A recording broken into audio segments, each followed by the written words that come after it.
Λοιπόν, σήμερα δεν θα μιλήσω για αυτοκίνητα θαλάσσης, αλλά για αυτοκίνητα κανονικά στεριάς και θα παρουσιάσω μια εφεύρεση που έχω σκεφτεί, που χρησιμοποιεί τη ροή του αέρα για να αποφεύγονται τα αντελαπαρίσματα στα αυτοκίνητα επιδόσεων. Είναι αυτές οι τρεις λωρίδες που βλέπετε στην οροφή. Εδώ είναι από το μπροστινό μέρος του αυτοκινήτου. Εδώ είναι από το πίσω μέρος του αυτοκινήτου. Εδώ είναι η οροφή με το μηχανισμό από πάνω. Εδώ είναι η οροφή με γυρισμένους τους τροχούς αριστερά. Εδώ είναι πλάγια όψη δεξιά. Εδώ είναι κάτωψη. Και εδώ είναι το τελικό μηχανολογικό σχέδιο, πώς γυρνάνε αυτές οι λωρίδες με όλα τα ανταλλακτικά. Αυτή την πατέντα την είχα προωθήσει και στη Ferrari.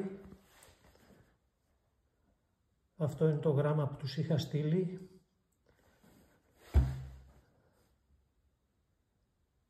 Και θα το μεταφράσω στα ελληνικά γιατί το έχω στείλει στα αγγλικά. Λοιπόν, ξεκινάω. Ferrari, τμήμα έρευνας και εξέλιξης, θέμα μηχανισμός αλλαγής κατεύθυνσης για οχήματα επιδόσεων μέσω ροής του αέρα. Ονομάζομαι Δημήτρης Τουρνάκης, είμαι μηχανικός αυτοκινήτων και μοτοσυκλετών και έχω σκεφτεί ένα μηχανισμό που μειώνει την πιθανότητα αντελαπαρίσματος αυτοκινήτων μέσα από τη ροή του αέρα. Αυτός ο μηχανισμός εκμεταλλεύεται τη ροή του αέρα σαν ευεργετικό βοηθητικό στοιχείο για την αλλαγή κατεύθυνσης ενός αυτοκινήτου και αποτρέπει το ντελαπάρισμα. Όταν ένα όχημα στρίβει με μεγάλη ταχύτητα είτε αριστερά είτε δεξιά, με πολύ απότομο και ακραίο στρίψιμο του τιμονιού, το όχημα θα ντελαπάρει προς την αντίθετη κατεύθυνση από αυτή που έχει στρίψει το τιμόνι λόγω αδράνειας. Εδώ έρχεται η υποβοήθηση αέρα να εξουδετερώσει την αδράνεια του οχήματος, σπρώχνοντας το όχημα προς την πλευρά που είναι στραμμένες οι ρόδες. Με αυτόν τον τρόπο στρίβουν τα αεροσκάφη και συγκεκριμένα το κάθετο ωραίο τμήμα έχει ένα πτερίγιο που όταν ο πιλότος θέλει να στρίψει το αεροσκάφος αριστερά, γυρνάει το κάθετο πτερίγιο αριστερά. Η δίνη του αέρα βρίσκει το κάθετο πτερίγιο αριστερά με αποτέλεσμα το αεροσκάφος να στρίβει αριστερά. Αυτή ακριβώς την ιδιότητα του αέρα εκμεταλλεύεται ο μηχανισμός, αλλά τώρα όχι για αεροσκάφη αλλά αυτοκίνητα. Συγκεκριμένα, ο μηχανισμός τοποθετείται στην οροφή του αυτοκινήτου. Είναι 3 λεπτές ενωμένες μεταξύ τους λωρίδες ύψους 10 εκατοστών και μήκους από την αρχή της οροφής μέχρι το τέλος της στρογγυλής βάσης του μηχανισμού.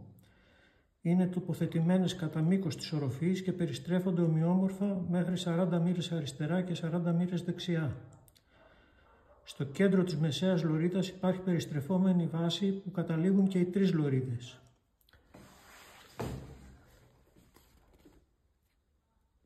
Όταν οι τροχοί στρίβουν αριστερά, στις ίδιες ακριβώς μοίρες στρίβουν αριστερά και οι λωρίδες. Όταν το όχημα πηγαίνει ευθεία, οι λωρίδες είναι κατά μήκος του οχήματος. Επομένως, οι λωρίδες ακολουθούν την κίνηση των τροχών στις ίδιες ακριβώς μοίρες.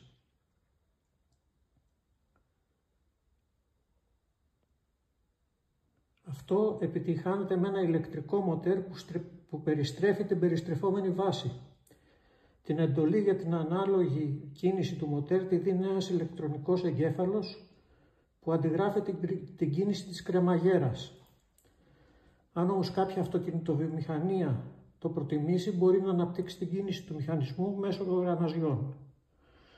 Ένα άλλο σημείο που πρέπει να διευκρινιστεί είναι ότι ο μηχανισμός δεν μπορεί απλά να βιδωθεί σε μια οροφή, γιατί οι δυνάμεις είναι τεράστιες και θα αποκοπεί η οροφή. Πρέπει να τοποθετηθεί στο σασί, δηλαδή κατασκευάζεται η οροφή να είναι η συνέχεια του σασί και ένα με αυτό. Όσο μεγαλύτερες ταχύτητες έχει το όχημα, τόσο πιο αποδοτικό είναι το σύστημα, με αποτέλεσμα ταχύτερη είσοδο και έξοδο στις στροφές, περισσότερη ασφάλεια και μεγαλύτερο μέσο όρο τελικής ταχύτητας σε μια πίστα αγώνων.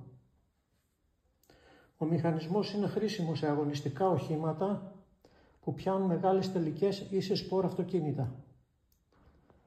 Μέχρι σήμερα οι αεροτομές χρησιμοποιούνται μόνο για την ευστάθεια των οχημάτων, με την πίεση του αέρα να βυθίζει το όχημα προς τα κάτω, με αποτέλεσμα να μην τελαπάρει και να αποκτούν καλύτερη πρόσφυση στα ελαστικά.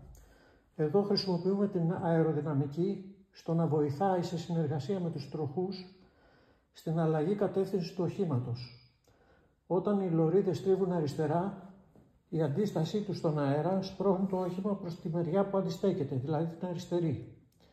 Αυτό σημαίνει ότι δεν αφήνει τις αριστερές ρόδες να ανασηκωθούν.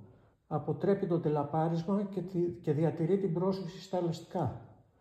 Χρησιμοποιείται δηλαδή η ροή του αέρα για την αλλαγή κατεύθυνσης του οχήματος. Πείραμα. Όταν για λόγους πειράματος και μόνο τοποθετήσουμε το μηχανισμό στην οροφή ενός μικρού μονοκινητήριου αεροπλάνου και απενεργοποιήσουμε προσωρινά το κάθετο ωραίο πτερίγιο που κατευθύνει το αεροσκάφος αριστερά ή δεξιά, διαπιστώνουμε ότι το αεροσκάφος στρίβει ικανοποιητικά. Αυτό σημαίνει πως αν τοποθετηθεί σε ένα αυτοκίνητο θα έχει το ίδιο αποτέλεσμα. Γιατί οι νόμοι της αεροδυναμικής είναι ίδιοι και στα αεροσκάφη και στα αυτοκίνητα.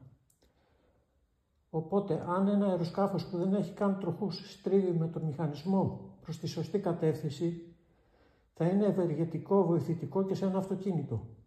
Αν και οι ρόδες είναι αυτές που κατευθύνουν ένα αυτοκίνητο και ο μηχανισμός δρά βοηθητικά, μειώνοντας μεγάλο μέρος της αδράνειας του οχήματος. Όταν μια αυτοκινητοβιομηχανία αποφασίσει να τοποθετήσει το μηχανισμό σε ένα από τα μοντέλα της, θα πρέπει να υπολογίσει πόσο θα είναι το ύψος των κάθετων λωρίδων. Αυτό διαφέρει ανάλογα με το βάρος, την τελική ταχύτητα, την υποδύναμη και υπολογίζεται σε αεροδυναμική σύραγγα. Εάν υπολογιστούν με ακρίβεια το ύψος και το μήκος των λωρίδων και το σωστό σημείο τοποθέτησης του κέντρου του μηχανισμού, αυτός μπορεί να εξουδετερώσει έως και το 90% της δύναμης της αδράνειας. Αυτό είναι ένα τεράστιο πλεονέκτημα για την οδήγηση σε αγωνιστικές πίστες όπου υπάρχουν αλλεπάλληλες στροφές. Εάν το τμήμα έρευνας και εξέλιξης της αυτοκινητοβιομηχανίας σας βρει αυτή την ιδέα ενδιαφέρουσα και θέλει να προχωρήσει στην κατασκευή ενός πρωτοτύπου για δοκιμές, έχω να σας προτείνω το εξής. Σας παραχωρώ τα πνευματικά δικαιώματα, γιατί εμένα με ενδιαφέρει μόνο να δω την ιδέα μου να πραγματοποιείται. Από τη μεριά μου σας υπόσχομαι ότι δεν έχω δώσει τα σχέδια της ιδέας μου σε άλλη αυτοκινητοβιομηχανία, ούτε πρόκειται να το κάνω μέχρι να μου απαντήσετε. Αν τελικά έρθουμε σε συμφωνία, θα ήμουν πολύ ικανοποιημένος να μου χαρίζατε σαν αμοιβή για τη βοήθειά μου 2 Ferrari Ρώμα.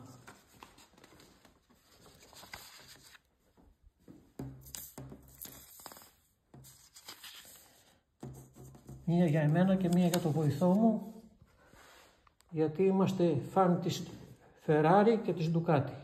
Ευχαριστώ πολύ.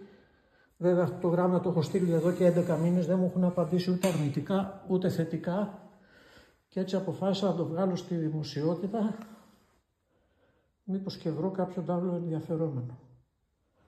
Αυτά για σήμερα. Έχω και άλλες εφευρέσεις να σας δείξω κάποια άλλη φορά.